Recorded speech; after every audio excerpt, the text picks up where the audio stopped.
Okay, so that's the first set of valves.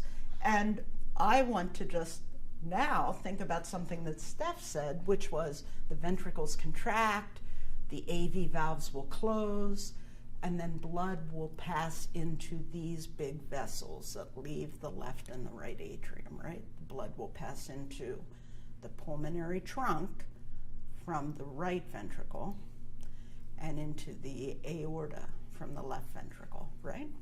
Well, the opening into those large blood vessels is also guarded by valves, and we call the valves that are positioned at the opening into those large vessels semilunar valves.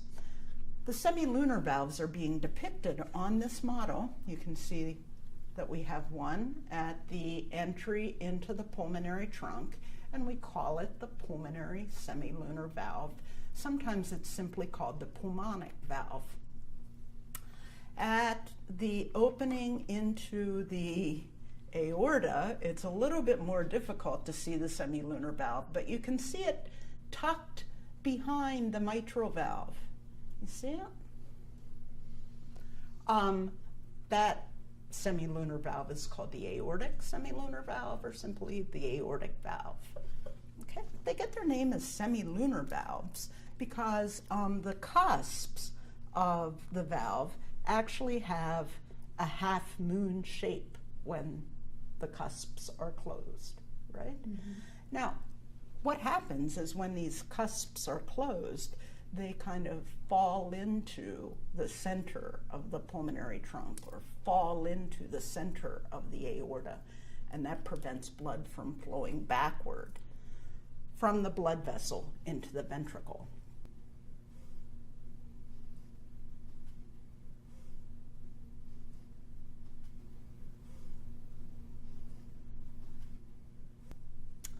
But what do you think makes those valves open? Is it the same sort of pressure concept that we talked about before? Exactly, yes. So when the ventricles are contracting, we know they're going to eject blood into these large ventricles, or into these large vessels, right?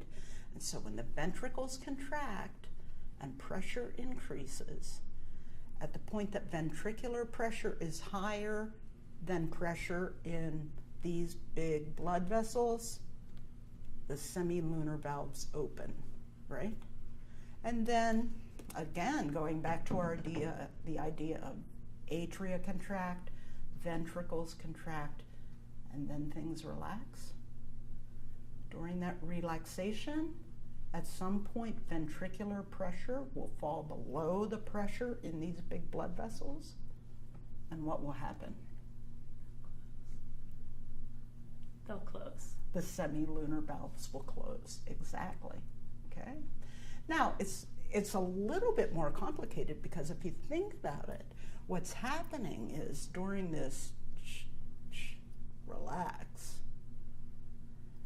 when we're relaxed, which valves are open and which valves are closed? Who wants to take a guess? So during that relaxation time, Mia.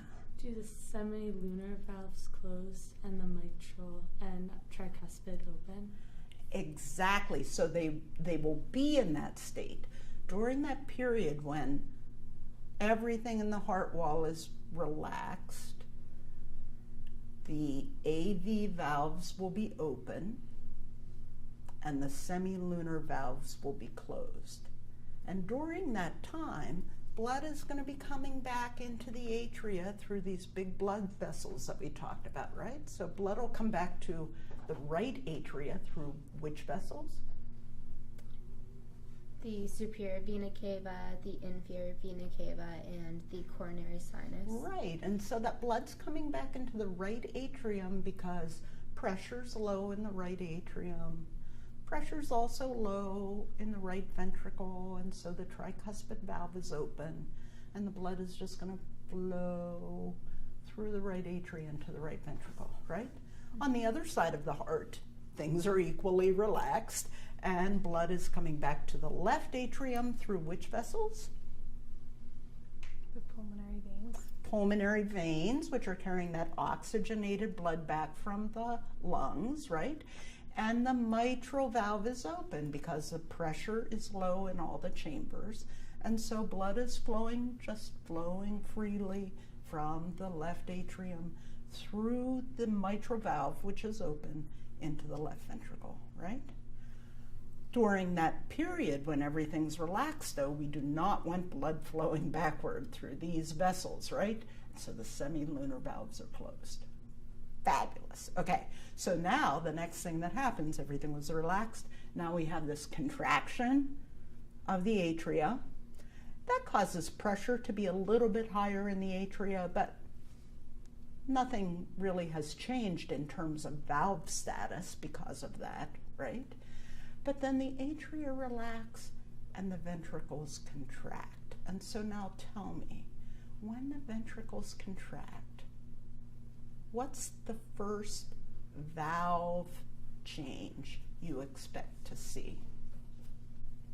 Nat? The atrioventricular valves would close. Yes, exactly. So during the first part of ventricular contraction, pressure in the ventricles will become higher than pressure in the atria, and that will cause the AV valves to swing shut, right? Okay. And then pressure continues to climb as the ventricles continue to contract, and eventually pressure in the ventricles will be higher than pressure out here in these big blood vessels. And what will happen, Mia? The semilunar valves will open. Yes, and then we will start to do that thing that the heart was meant to do, which is eject blood, right? Mm-hmm. Into either the pulmonary or the systemic circulation. Okay, and so then the ventricular contraction will stop and the ventricle will begin to relax. And what do you expect to happen first, Andre? We'll have the semilunar valves closing. Exactly. The semilunar valves will close.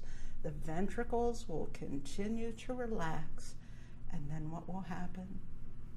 The Steph? tricuspid and mitral valves will open and start flowing. Excellent. And so it will all start all over again, because when those two AV valves open, blood will be able to be passed from the atria into the ventricles, right? It's kind of cool. Now, you haven't thought about this before, but when those valves close, they swing shut and they cause vibrations to occur in the blood that's passing through the heart. And those vibrations get carried to the body surface.